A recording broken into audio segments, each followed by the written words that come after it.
பாருங்க, 1 ராஜாக்கள் 3 அதிகாரம் 5 முதல் 13 வசனங்கள் எல்லாருக்கும் தெரிஞ்சது. சாலமோன் 1000 சர்வாங்க தகன பலிகளை கிபியோன்ல செலுத்துறார். அன்னைக்கு ராத்திரி அவருக்கு ஒரு சொப்பனம் வருது. அந்த சொப்பனத்துல ஆண்டவர் என்ன கேட்கிறார்? நீ விரும்புகிறத கேளுன்றாரு. அப்ப அவர் என்ன சொல்றாரு? 7வது வசனத்துல, நான் சிறு பிள்ளையாய் இருக்கிறேன், நானு சிறு பிள்ளையாய் இருக்கிறேன். அப்ப வயசு என்னன்னு கேட்டீங்கன்னா 20 வயசு. சாலமோனுக்கு வயசு 20 வயசு. அவர் சொல்றார், நான் சிறு பிள்ளையாய் இருக்கிறேன், நீர் தெரிந்து கொண்டதும் ஏராளத்தினால் எண்ணிக்கைக்கு அடங்காததும் லக்கத்திற்கு உட்படாததுமான திரளான ஜனங்களாகிய உம்முடைய ஜனத்தின் நடுவில் அடியேன் இருக்கிறேன். ஏராளமா இருக்காங்க ஜனம், கடற்கரை மணலமாறு இருக்காங்க ஜனங்க. இவங்களுக்கு என்னை ராஜாவாக தெரிந்தெடுத்துட்டீர். உமது ஜனங்களை நியாய விசாரிக்கவும் நன்மை தீமை இன்னதென்று வகையறுக்கவும் அடியனுக்கு ஞானமுள்ள இருதயத்தை தந்தருளும். ஏராளமான இருக்கிற இந்த உமது ஜனங்களை நியாயம் விசாரிக்க யாராலே ஆகும்? அந்த காலத்துல நியாயாதிபதிகள் காலத்துல நியாயாதிபதிகள் நியாயம் விசாரிப்பாங்க. 2 பக்கம் வாதம் பிரதிவாதம் கேட்டு யார் மேல தப்பு இருக்கு, யார் மேல நீதி இருக்கு அப்படின்றத அவங்க பார்த்து விசாரிப்பாங்க. ராஜாக்கள் காலத்துல ராஜாக்கள் தான் நியாயம் விசாரிக்கணும். யார் கொலை செய்தா உண்மையாவே கொலை செஞ்சானோ, கொலை செய்யலையா, திருடுனான உண்மையாவே திருடுனான்றத அவங்க கேள்வி கேட்டு கோர்ட்டு மாதிரி நடத்தணும். அவன் சொல்றாரு, 20 வயசு தான் இருக்குது எனக்கு. என் தகப்பன் ஆடு மேய்ச்சிக்கிட்டு இருந்தவரை பெரிய கிருபை செய்து நீ ராஜாவாக்கிட்டேன். அந்த கிருபையை காத்து கொள்ளும்படியாக என்னை ராஜாவாக்கிட்டேன். 10வது குமாரன் நான். என் தகப்பன் தாவீதுக்கு நான் 10வது குமாரன். எனக்கு முன்னாடி அதோனியா இருக்கிறான், அம்மோன் இருக்கிறான், அப்சலோம் இருக்கிறான். அவங்களெல்லாம் கடந்து வந்து 10வதா இருக்க என்ன நீ ராஜாவாக தெரிந்து கொண்டேன். நான் உனக்கு விரும்புறதை கேளுன்றார். நம்ம என்ன கேட்போம்? உங்கள்கிட்ட வந்து கேட்கிறாருன்னு வைங்க ஆண்டவர், உனக்கு என்ன வேணும்? யார் கேட்கிறா? கேட்கறது யாரு? சர்வ வல்லமை உள்ள தேவன், வானத்தையுமே உண்டாக்குனவர். உனக்கு என்ன வேணும்னு கேட்கிறார். நம்ம என்ன கேட்போம்?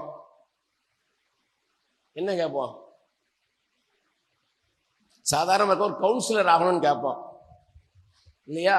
கவுன்சிலராக இருக்கிறவங்ககிட்ட வந்து நீ விரும்புறதை கேள்வி என்ன கேட்பாங்க? எம்எல்ஏவாகணும்னு கேட்பாங்க. எம்எல்ஏவா இருக்கவங்கள்ட்ட போய் என்னவாகணும்னு என்ன கேட்பாங்க? மந்திரி ஆகணும்னு கேட்பாங்க. மந்திரியா இருக்கவங்கள்ட்ட போய் நீ விரும்புறதை கேள்வி என்ன கேட்பாங்க? முதலமைச்சர் ஆகணும். முதலமைச்சர்கிட்ட போய் நீ விரும்புகிறதை கேள்வி என்ன கேட்பாங்க? பிரதான மந்திரி ஆகணும். சரி, பிரதான மந்திரிகிட்ட போய் உனக்கு விரும்புகிறதை கேள்வி என்ன கேட்பாரு?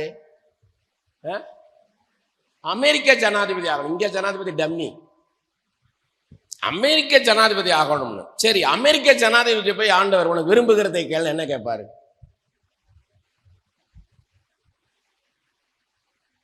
அமெரிக்க ஜனாதிபதிட்ட போய் நீ விரும்புகிறதை கேள்னா என்ன சொல்லுவார்? என்ன கேட்பார்?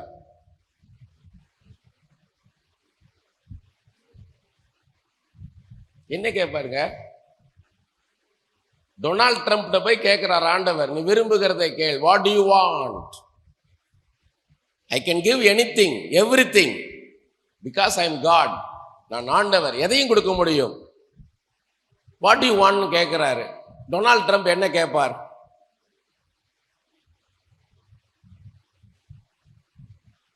அப்படிதான் கேட்கிறார். இவர் already he is a king. Solomon he was a king, ராஜா. ராஜாட்ட போய் கேட்கிறார், நீ விரும்புகிறதை கேள். அவர் என்ன கேட்டாரு? ஞானமுள்ள இருதயத்தை தாரும். அப்ப 10வது வசனத்துல இந்த காரியத்தை கேட்டது சாலமோன். இந்த காரியத்தை கேட்டது ஆண்டவருடைய பார்வைக்கு உகந்த விண்ணப்பமாய் இருந்தது. எதுக்கு ஞானத்தை கேட்டாரு? நியாயம் விசாரிக்கணும், ஞானம் வேணும்னு கேட்டாரு. கர்த்தர் ஏன் அது உகந்த விண்ணப்பமாக பார்த்தார்? ஏன்? நான் ராஜாவாய் இருக்கிறேன், but I want to be a best king. நான் ஒரு சிறந்த அரசனாக இருக்கணும்னு கேட்கிறார்.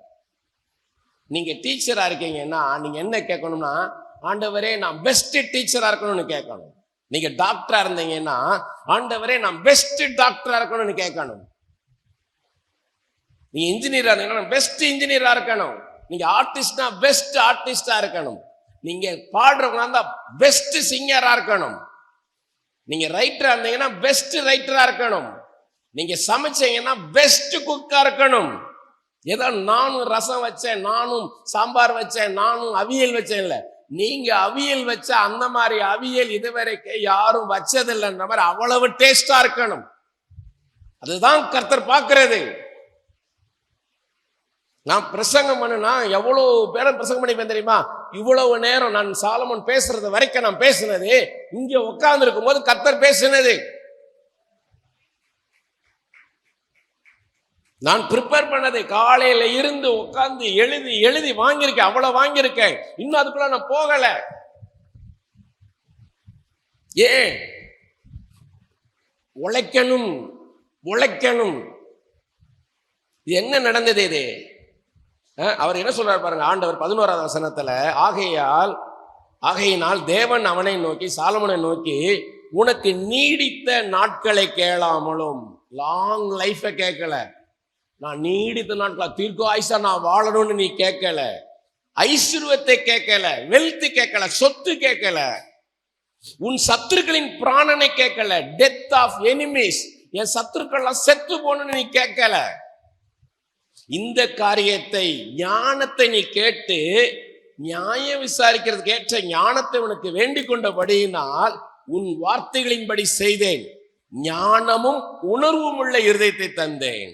Wisdom and understanding heart, wisdom and discerning heart. ஞானம் இருந்ததுன்னா உணர்வுகள் உண்டாகும், உணர்வு உள்ள இருதயம் உண்டாகும். நிறைய பேருக்கு கண் இருந்தும் காணாம, காது இருந்தும் கேளாம, இருதயத்தினால உணராமலும் இருப்பாங்க. அப்படி இல்லாம உங்களுக்குள்ள ஞானம் இருந்ததுன்னா பிரகாசம் உள்ள மனக்கண்கள் இருக்கும்.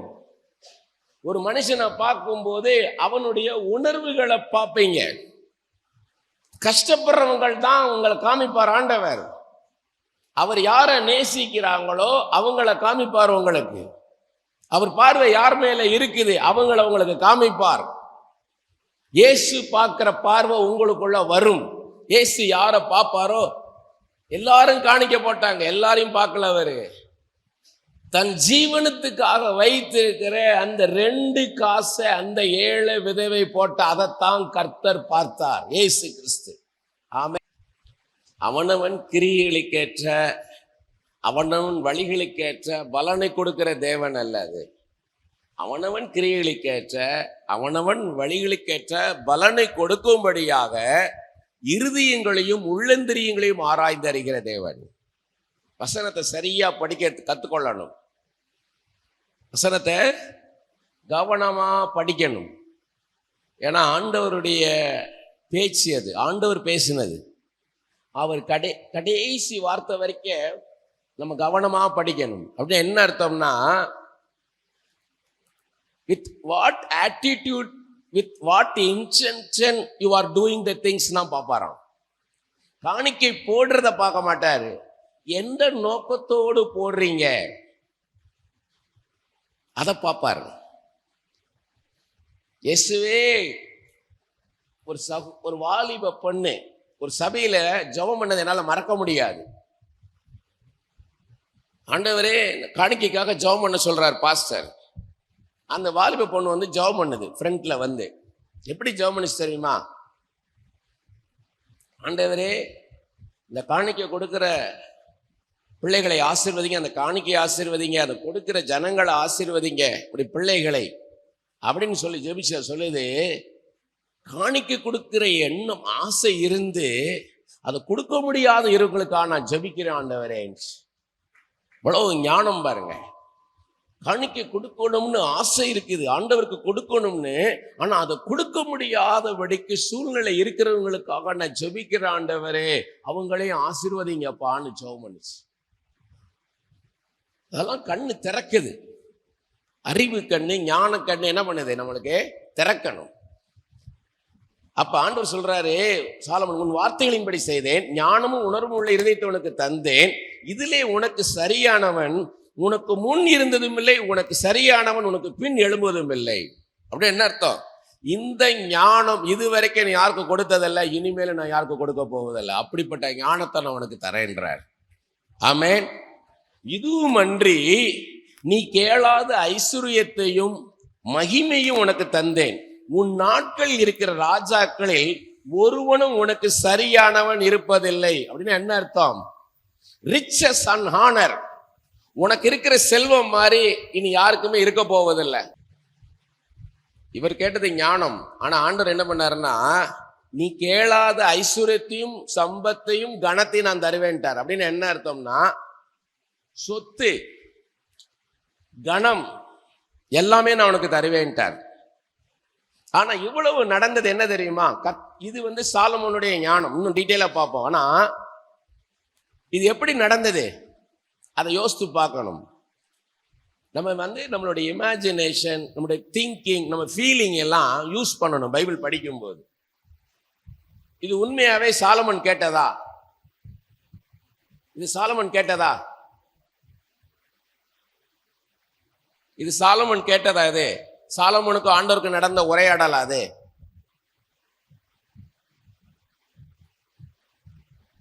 என்ன என்னமோ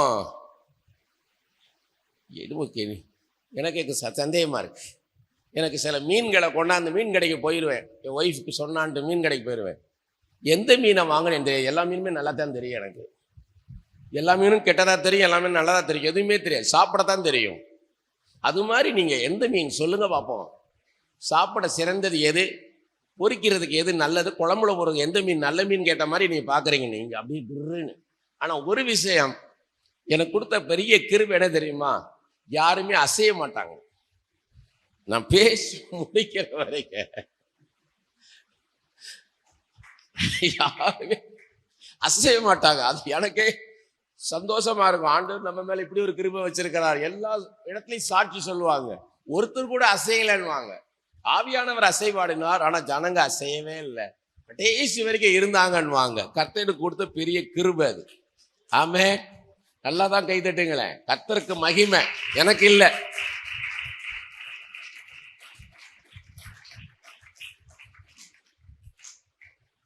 ஒரு நாள் காலையில ராஜ்யசபை கூடுது, எல்லாரும் வந்து உட்கார்ந்துட்டாங்க. சாலமோனுடைய சிங்காசனம் எப்படி இருந்துச்சு தெரியுமா? எப்படி இருந்துச்சு?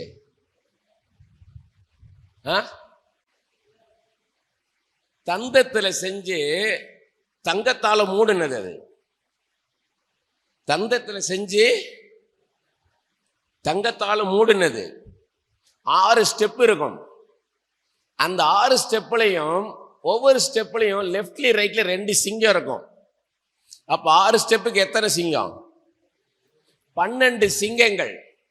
அவர் அந்த 6 படிக்கு மேல உட்கார்ந்துருப்பான் சாலமோன். அவன் கை வச்சுக்கிறதுக்கு இருக்கு இல்லையா, அந்த ரெஸ்ட், அதுல 2 சிங்கம் இருக்கும். அப்படி உட்கார்ந்துருக்கிறான். 20 வயசு பையன், ராஜா. எல்லாம் கீழே இருக்காங்க, எல்லாம் உட்கார்ந்துருக்காங்க.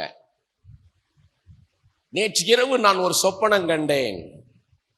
நேற்று இரவு நான் ஒரு சொப்பனம் கண்டேன். அந்த சொப்பனத்துல ஆண்டவரும் நானும் பேசிக்கொண்ட மாதிரி இருந்தது. அதுல ஆண்டவர் கேட்கிறார் என்கிட்ட, உனக்கு என்ன வேணும்னு கேட்கிறாரு, விரும்புகிறதை கேளுன்னு. அப்ப நான் ஆண்டவர்கிட்ட நான் ஞானத்தை கேட்டேன். அப்ப அவர் எனக்கு ஞானமும் உணர்வும் உள்ள இருதயத்தை தந்தார். அது அவருக்கு உகந்த விண்ணப்பமா இருந்தது அப்படின்னு சொல்லிக்கிட்டே வரான். இது சாலமோனுக்கு தெரியுமா? சாலமோனுக்கு தெரிந்தா நடந்தது? இன்னைக்கு ராத்திரி எனக்கு ஒரு சொப்பனம் வருங்க, ஆண்டவர் என் சொப்பனத்துல வருவாருங்க அப்படின்னு உங்களால சொல்ல முடியுமா? ஆண்டவர் வருது விட்டுருங்க, இன்னைக்கு ராத்திரி எனக்கு ஒரு சொப்பனம் வருங்கன்னு சொல்றவங்க கை வைத்து காமிங்க. இல்லைங்க, இங்க தூங்கு. நிறைய பேர் சொல்லிடுவாங்க, இப்ப நான் சொப்பனம் பாக்குறேன் பாரு, தூங்கிறாதீங்க. நீ என்ன ராத்திரி வரைக்கும் காத்திருக்க, இப்ப சொப்பனம் பாக்குறேன் பாரு, தூங்கிறாதீங்க. சொப்பனம் கண்டவங்க எல்லாம் கை தூக்குங்கன்னார் ஒரு பாஸ்டர். ஒரு 4 பேர் கை தூக்கிட்டாங்க. அவர் தூங்குறவங்களுக்காக கேட்டாரு, இப்ப சொப்பனம், இப்ப நான் சொப்பனம் பார்த்தேன் கை வைத்திட்டாங்க 4 பேர். இந்த பெந்தேகோஸ்தே சபையில் இருக்கிற பாரம்பரியத்தை உடைக்கத்தான் என்னையெல்லாம் கொண்டாந்து இருக்கிறார். ஒருத்தர் பக்கத்தை மறந்துட்டாரு. ஒரு பிரசங்கியார் என்ன பண்ணிட்டாரு, என்ன பேசிக்கிட்டு இருந்தா என்ன பண்ணிட்டாரு, மறந்துட்டாரு. அப்ப ஒழுங்கா என்ன பண்ணலாம், கூட இப்ப என்ன பேசிக்கிட்டு இருந்தேன்னு கேட்டா சொல்ல போறாங்க. அதை விட்டுட்டு அவர் இல்ல, க்ளோரி க்ளோரி க்ளோரி ஹல்லேலூயா தேடுறாரு. பக்கத்துல தேடுறதுக்கு க்ளோரி க்ளோரி க்ளோரி மகிமை மகிமை ஹல்லேலூயா ஹல்லேலூயான்னு இருக்காரு. நான் அப்ப கேமராமேன், இவரை மாதிரி இப்ப உட்காந்துக்காரு ஸ்டெஃபின், அது மாதிரி நான் கேமராமேன். எனக்கு சிரிப்புனா சிரிப்பு. ஒழுங்கு என்ன பண்ணிடலாம், நான் என்ன பேசிட்டேன்றத விட்டுட்டு சொல்லுங்கன்னா ஜனங்க சொல்லிட போறாங்க. அதான் யதார்த்தம், அதுதான் யதார்த்தம். அவ உடனே என்ன பண்ணிட்டாருன்னு கேட்டீங்கன்னா, அவரு ஒரு பாட்டு பாடுங்கன்றாரு. வொர்ஷிப் லீடர் என்ன பண்றாரு, ஒரு பாட்டு பாடுங்கன்றாரு. உடனே அவரு, உன்னத தேவனே என் இயேசு ராஜனே, எல்லாம் பாட்டு பாடிக்கிட்டு இருக்காங்க. இவர் கண்டுபிடிச்சிட்டாரு எங்கன்றத. கண்டுபிடிச்ச உடனே அப்ப என்ன பண்ணு, அந்த பாட்டு ஒரு முடிவுக்கு வரணும் இல்லையா, அதுக்குள்ள போதியா நிறுத்தியான்ட்டார்.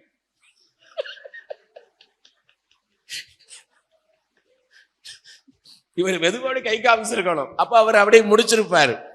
போதியா நிறுத்தியானார் பாருங்க. அப்புறம் இந்த பிரசங்கியார் பேசினா எப்படி கவனிப்பாங்க, கவனமா பேசணும். ஒரு வீட்டுக்கு ஒருத்தர் போயிருந்தார். அவங்க சின்ன பையன் வாசல்ல வந்தான். அவங்க அப்பா அப்படியே ஃப்ரெண்டு வந்திருக்கிறாரு. அவன் உள்ள குரல் கொடுக்குறான், அப்பா வந்தாருன்னா போக மாட்டாருல, அவர் வந்திருக்காருப்பான்ட்டான். அவங்க அம்மா சொல்லியிருக்குது, வந்தாருன்னா போவே மாட்டாரு.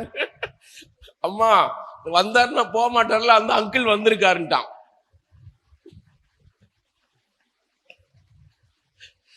ரெண்டு பேர் பேசிட்டு இருக்காங்க, ஒரு அப்பாவும் அவங்க ஃப்ரெண்டும் பேசிட்டு இருக்காங்க. இந்த பையன் அந்த அப்பா காதுல போய் கிசு கிசுன்னு ஏதோ சொல்றான். அவங்க அம்மா அடிப்படையில நிக்கிறாங்க. இந்த அப்பாக்காரரு சும்மா இருக்க மாட்டாப்பா, சத்தமா சொல்றா, என்னடா பேசுற, காதுக்குள்ளே கிசு கிசு சத்தமா பேசுறான்னு. பால் இல்லையா, காப்பி கொடுன்னு கேட்டுறாதீங்கன்னு அம்மா சொன்னாங்க. இதுதான் ஞானம், இதுதான் ஞானம். யதார்த்தமா இருக்கணும். அதுதான் சொல்றாரு, இது ஒரு சொப்பனத்துல நடக்குது, இது ஒரு சொப்பனத்தில் நடக்குது. சாலமோனே அறியாம கர்த்தர் செய்கிறார் இந்த காரியத்தை. எப்படி தரார் பாருங்க ஞானத்தை. அப்பதான் சாலமோனுக்கு தெரியுது, நம்ம பெஸ்ட் கிங்கா இருக்கணும்னா நம்மளுக்கு ஞானம் வேணும்னு சொல்லி அப்பதான் அவர் ஞானத்தை கேட்டு ஞானத்துல வர்றாரு.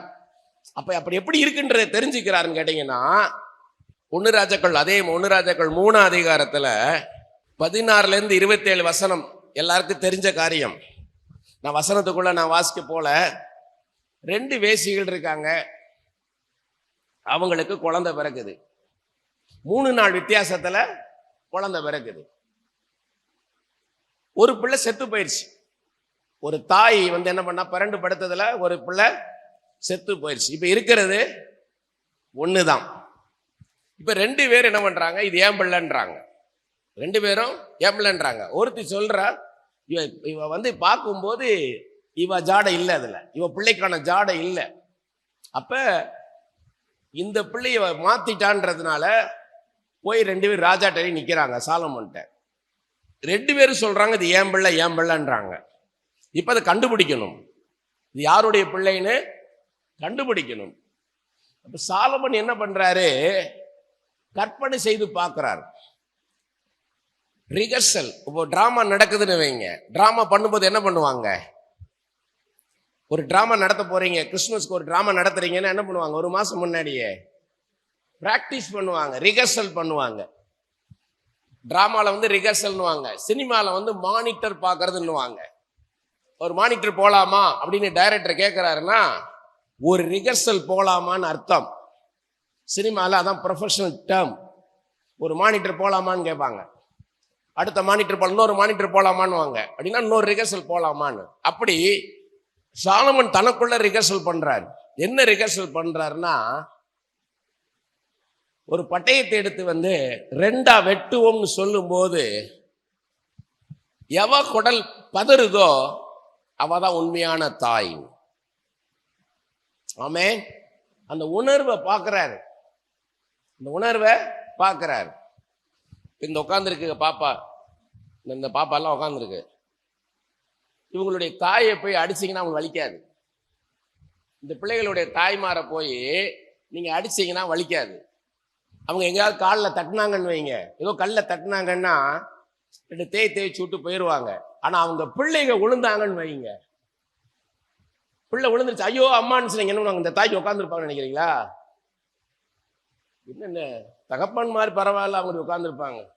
தாய்மார் கூட இப்படி பாக்குறீங்க, உட்காந்து உங்களை தாங்க சொல்லிக்கிட்டு இருக்கேன் நான். உங்க பிள்ளை விழுந்துச்சு ஐயோன்னு சத்தம் கேட்டாங்க, உட்காந்துருப்பீங்களா? ரோட்டை கிராஸ் பண்ணும் போது உங்க பிள்ளை கையை விட்டு ஓடுனா விட்டுருவீங்களா? 2 சாத்தி கையில இறுக்கி பிடிச்சு விடுவீங்களா? விடுவீங்களாங்க? ஒரு இரும்பு சட்டி இருக்குது, நல்லா கொதிக்க அம்மா நான் இறக்குறேன் போய் இறக்கிட்டு வாங்குவீங்களா?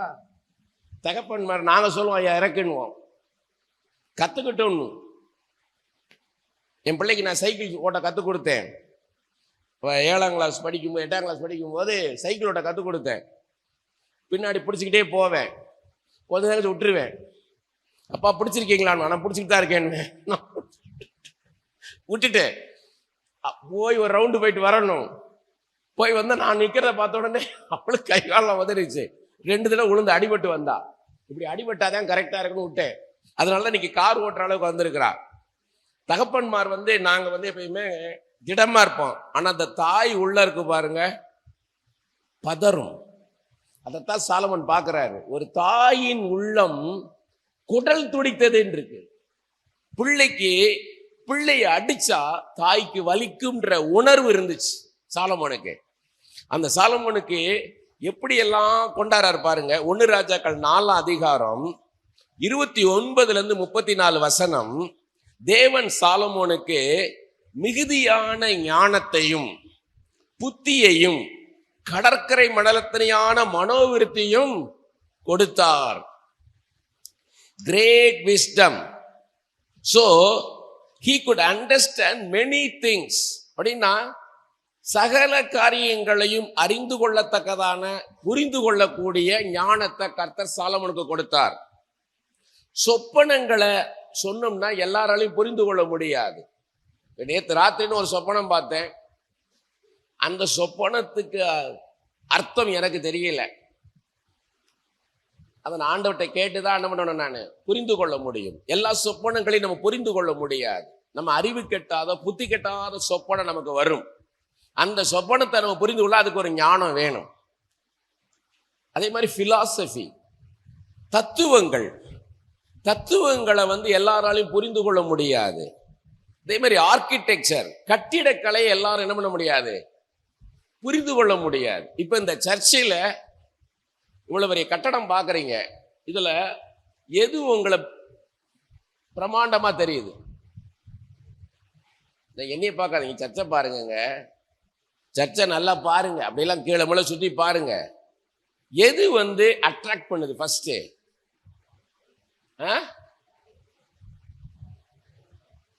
லைட்டா? எது வந்து உங்களை அட்ராக்ட் பண்ணுது, உங்களை கவர்ந்து இழுக்கிறது எது இந்த சர்ச்சில்?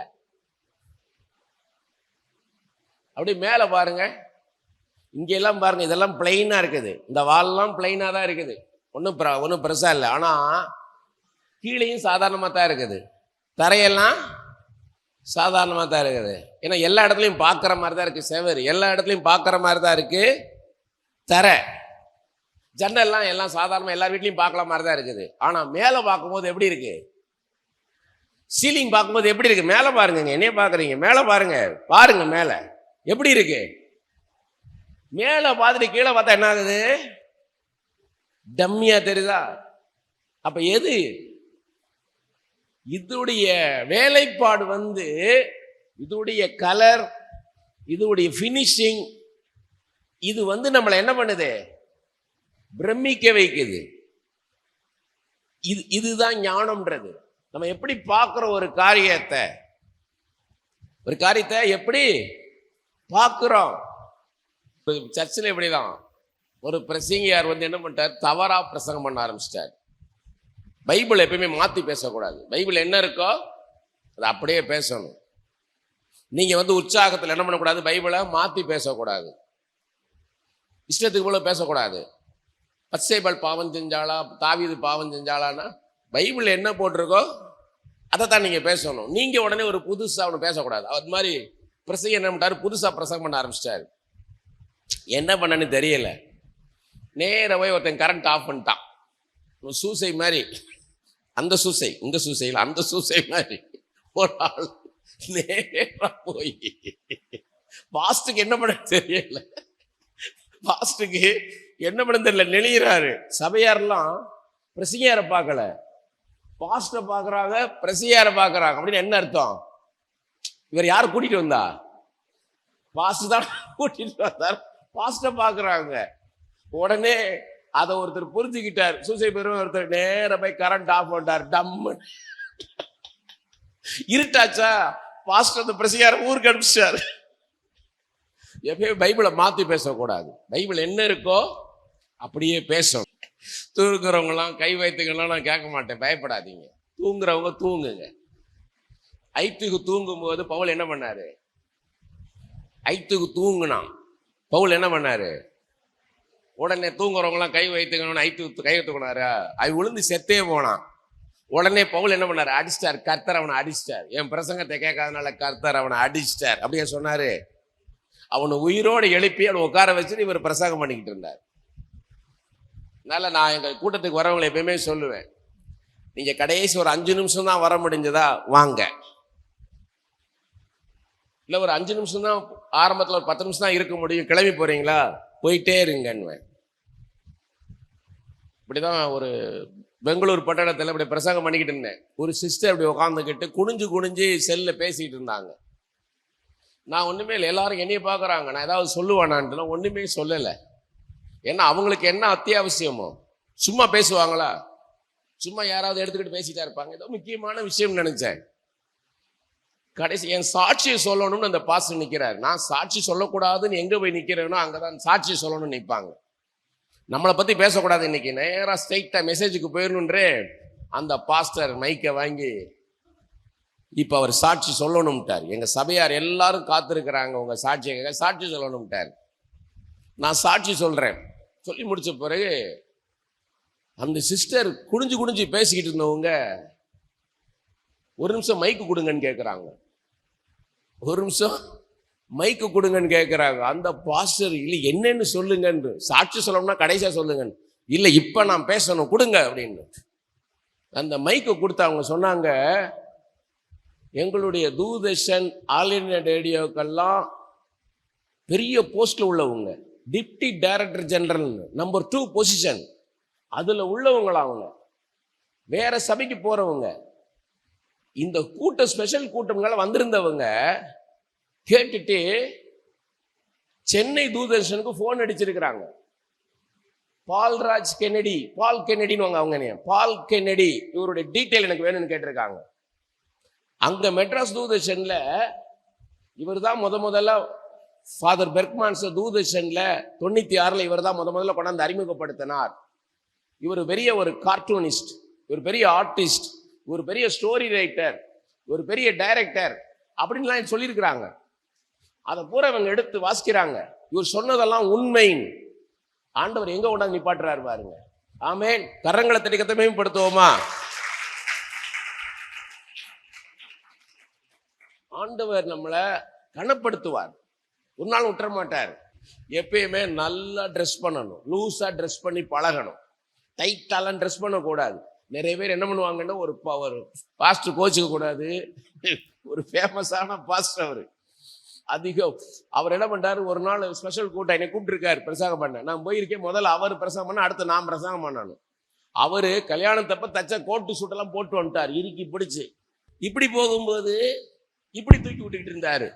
இப்படியே மாறி வந்து ஒரு தடவை என்ன பண்ணிட்டாரு, இந்த பக்கம் தூக்குறதுக்கு கையை இந்த பக்கம் கொண்டு போயிட்டாரு. ஒண்ணு இந்த சின்ன பையன் ஒருத்தன், மோசையெல்லாம் பெரியவன் ஆயிட்டான், சின்ன பையன் பாஸ்டர் அந்த பக்கம்ட்டான். ரொம்ப அலர்ட்டா இருக்கணும். நிறைய பாஸ்டர்ஸ் பார்த்தீங்கன்னா பிரசங்கிமார்கள் என்ன பண்ணுவாங்கன்னா, அப்படி கையை விட்டுட்டு கர்ச்சீஃப் எடுப்பாங்க.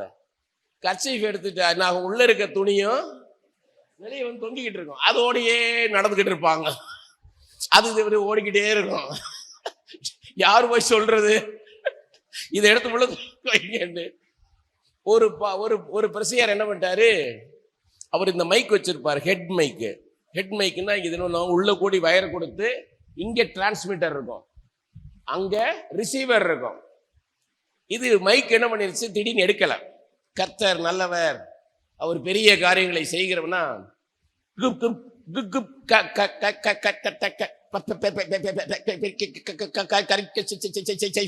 அப்படி வருது. அப்போ ஒரு பையன் போய் என்ன பண்ணா, இந்த பின்னாடி கோட்டை எடுத்து ஏதோ அது பாக்குறான், செக் பண்ணிக்கிட்டு இருக்கான். இவரு கர்த்தர் நல்லவர், அவர் பெரிய காரியங்களை செய்வார். இப்பே அதை ஏதோ பண்ணிக்கிட்டே இருக்கான், சரியா வரல. என்ன பண்ணார், அப்படின்னு தள்ளி விட்டுட்டு நேரா போய் கீபோர்ட்ல இருந்த மைக் எடுத்து பேசிக்கிட்டு இருக்கிறாரு. எல்லாருக்குமே வினோதமா இருக்கு. ஏதோ ஒண்ணு சம்திங் ராங்னு தெரியுது, என்னன்னு தெரியல. ஆக்சுவலா என்ன ஆயிடுச்சுன்னா, இந்த ஸ்டாண்ட்ல இருந்து மைக்கை உருவி பேசுறதுக்கு பதிலா இவர் ஸ்டாண்டோட மைக்கை தூக்கி பேசிக்கிட்டு இருக்கிறாரு.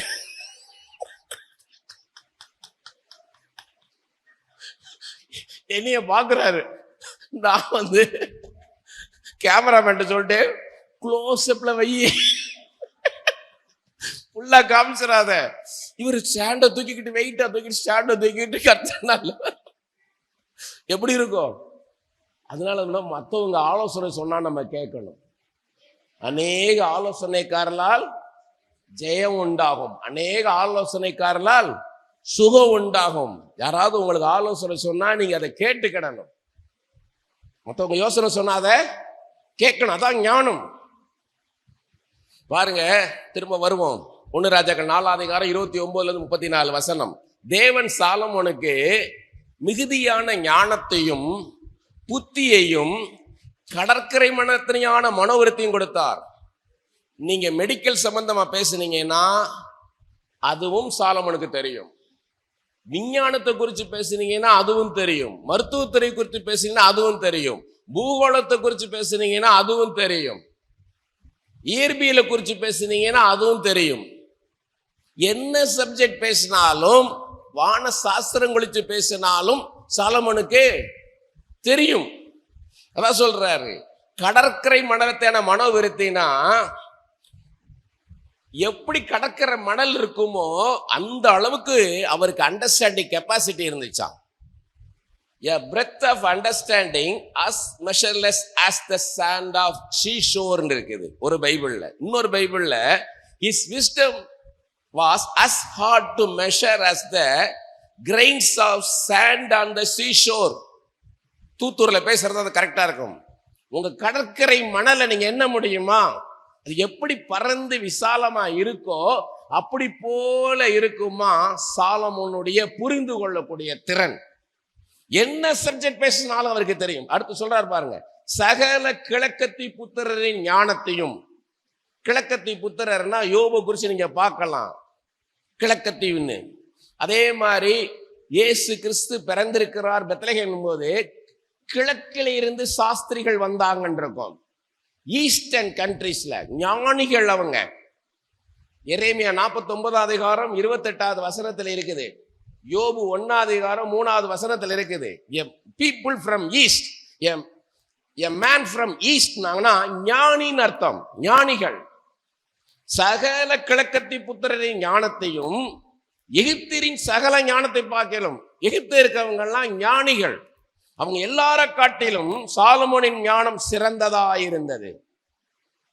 அவன் எஸ்ராகியனாகிய ஏத்தானிலும், இந்த ஏத்தான் யாருன்னு கேட்டீங்கன்னா சங்கீதம் 89 எழுதினது.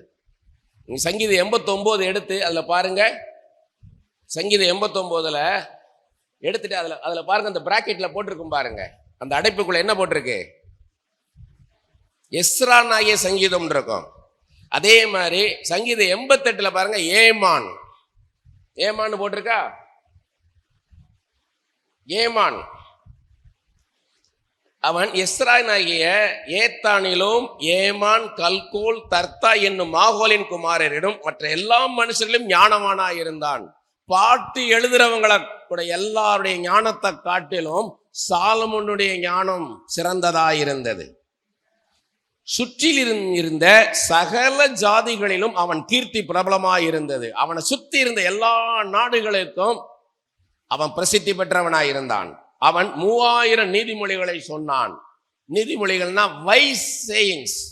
நீதிமொழிகள், நம்ம நீதிமொழிகள் பார்த்தீங்கன்னா நம்ம கையில் இருக்க நீதிமொழிகள் 31 அதிகாரம் தான் இருக்குது. அந்த நீதிமொழிகள் பார்த்தீங்கன்னா ஏராளமானது எழுதுனது சாலமோன் தான். அதை நீங்க படிச்சீங்கனாலே போதும், நீங்க ஞானி ஆயிருவீங்க. அவ்வளவு ஞானமான வார்த்தைகள் அது. அவனுடைய பாட்டுகள் 1005. நம்மகிட்ட இருக்கிறது ஒரு 2 சங்கீதம் தான் இருக்கு நம்மள்ட்ட பைபிள்ல. அவன் எழுதுனது 1005ன்றாங்க. லீபனோனில் இருக்கிற கேது மரங்கள் முதற்கொண்டு சுவரில் முளைக்கிற ஏசோப்பு பூண்டு வரைக்கும் உள்ள மர முதலிய தாவரங்களை குறித்தும், மிருகங்கள், பறவைகள், ஊரும் பிராணிகள், கடலில் இருக்கிற மச்சங்கள் ஆகிய இவைகளை குறித்தும் வாக்கியங்களை சொன்னான். சாலமோனின் ஞானத்தை குறித்து கேள்விப்பட்ட பூமியின் சகல ராஜாக்களிடத்திலும் இருந்து நானாவிதமான ஜாதி ஜனமும் அவனுடைய ஞானத்தை கேட்கிறதற்கு வந்தார்கள். ராஜாக்கள் தங்களுடைய நாட்டில் இருக்கவங்களால அனுப்புனாங்க. அப்படின்னா 2 நாளாகமம் 9ஆம் அதிகாரம் 22, 23 வசனங்களை பார்த்தீங்கன்னா பூமியின் ராஜாக்கள் எல்லாரும் வந்து ஞானத்தை கேட்க வந்தாங்க. ராஜாக்கள் வந்தாங்கன்னா நேத்தே பார்த்தோம் நம்ம, நேபுகாத்து நேச்சார் தானியேல்ட்ட எப்படிப்பட்ட கேள்விகளை கேட்டிருப்பார். ஒரு ராஜா எப்படி கேள்வி கேட்பார்? ஒரு மியூசிக் வாசிக்கிறவன் கேள்வி கேட்கறானா மியூசிக் சம்பந்தமா கேள்வி கேட்பான். ஒரு சமையல்காரன் வந்து கேள்வி கேட்கறானா சமையல் சம்பந்தமா கேள்வி கேட்பான். ஒரு ராஜா கேள்வி கேட்கறானா தேசத்தை ஆள்வதற்கான காரியங்கள், தேசத்தையே நிர்வகிக்கக்கூடிய, தேசத்தில் உள்ள எல்லா ஜனங்களையும் வழிநடத்தக்கூடிய அப்படிப்பட்ட கேள்விகளை தானியேல்ட்ட கேட்டிருக்கார். அப்படி போல ராஜாக்கள்லாம் வந்து சாலமோனை சுத்தி உட்கார்ந்து ஒரு ராஜ்யத்தை எப்படி நடத்தணும், என் ராஜ்யத்தின் நிலைமை இப்படி இருக்கு, எப்படி நடத்தணும். சில வருஷங்களுக்கு முன்பாக என் உறவினர் ஒருத்தருக்கு ஒரு ட்ரீட்மெண்ட் பண்ண வேண்டியிருந்தது. சென்னையில் உள்ள ஒரு பிரபலமான ஆஸ்பத்திரிக்கு போயிருந்தோம். அப்போ எனக்கு இந்த ட்ரீட்மெண்ட்டுக்கு யார் இருக்கான்னு கேட்கும்போது, நான் சின்ன வயசுல இருந்து வளர்ந்த எங்க மதுரையில எங்க வீட்டுக்கு எதிர்த்தாப்புல ஒரு அன்னை மெடிக்கல் காலேஜில் படித்தார் அந்த காலத்துல. இப்போ அவர் வயசு 80க்கு மேல. அனுபவஸ்தர்னா அப்படி அனுபவஸ்தர். சாதாரண ஒருத்தரை கூட்டிட்டு போயிருக்காங்க, இவருக்கு உடம்பு சரியில்லைன்னு. அவரை பார்த்த மாத்திரத்துல அவருக்கு என்னென்ன டிசீஸ் இருக்குன்னு சொல்லியிருக்கிறாரு. அவங்க ஏத்துக்கடலை, அவங்க மனைவி ஏத்துக்கடலை. இந்த மாதிரி டிசீஸ்லாம் என் புருஷனுக்கு இருந்தா அவர் எப்படி இப்படி இருப்பார்? இப்படி நடக்கவே முடியாது. இல்ல, உங்க புருஷனுக்கு இன்னென்ன டிசீஸ் இருக்குது, போய் இன்னென்ன டெஸ்ட் பண்ணுங்கன்னு இருக்காரு. அவங்க கோச்சிக்கிட்டு போயிட்டாங்க. கொஞ்ச நாள்ல பாத்தீங்கன்னா அவர் என்னெல்லாம் டிசீஸ் சொன்னார் அத்தனை டிசீஸ் அவருக்கு வந்துருச்சு. படுத்த படுக்கை ஆயிட்டார், செத்தே போயிட்டார்.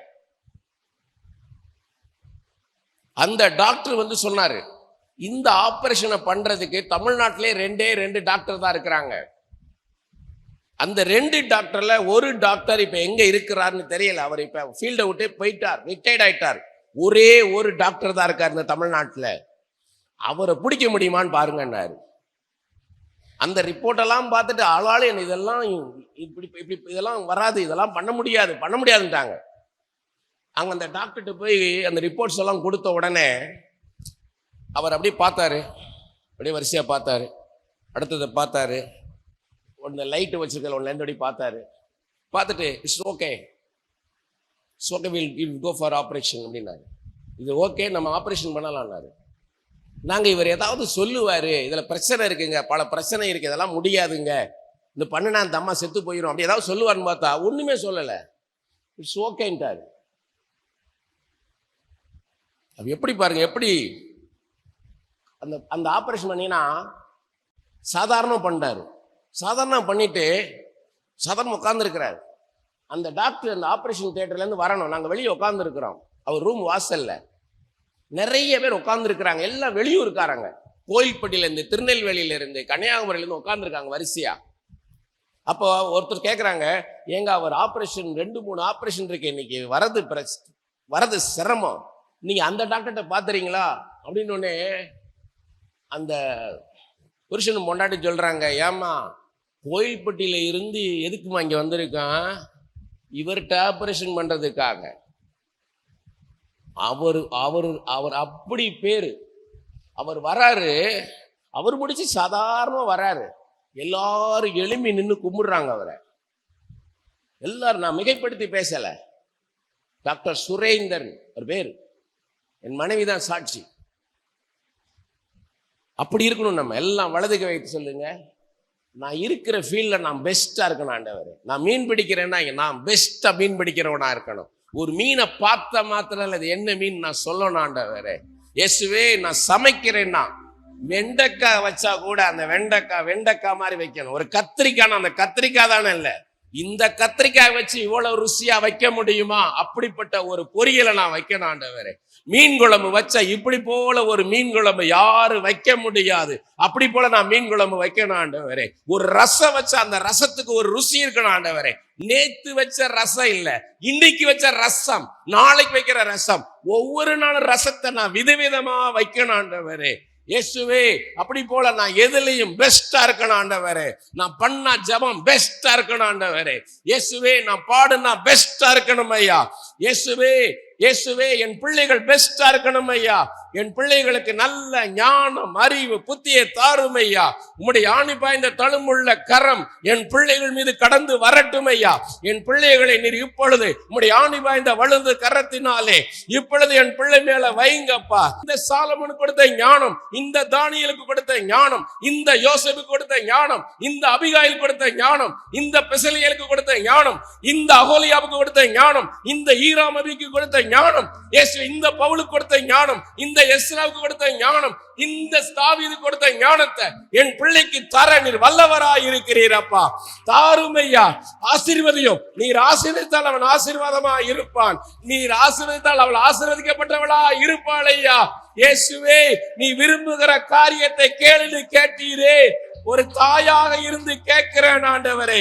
இயேசுவே, என் பிள்ளை மேல ஞானத்தின் ஆவி கடந்து வரட்டும் ஐயா. அண்டர்ஸ்டாண்டிங் ஸ்பிரிட் வரட்டும் ஐயா. இயேசுவே, மெமரி பவரை தாருங்க, கிராஸ்பிங் பவரை தாருங்க. பிரிண்ட் மாறி என் பிள்ளை எழுதணும் ஐயா. முத்து முத்தாக இருக்கணும் கையெழுத்து. இயேசுவே, தெளிந்த சிந்தை என் பிள்ளைக்கு தாரும் ஐயா. அன்பை தாரும், இரக்கத்தை தாரும், உம்மை போல மாற்றும் ஐயா. என் பிள்ளை உம்மை போல பேசணும், உம்மை போல நடக்கணும். இயேசுவே, என் பிள்ளையில உம்மை காணணும் ஐயா. எனக்கு அந்த கிருபையை தாரும் ஐயா.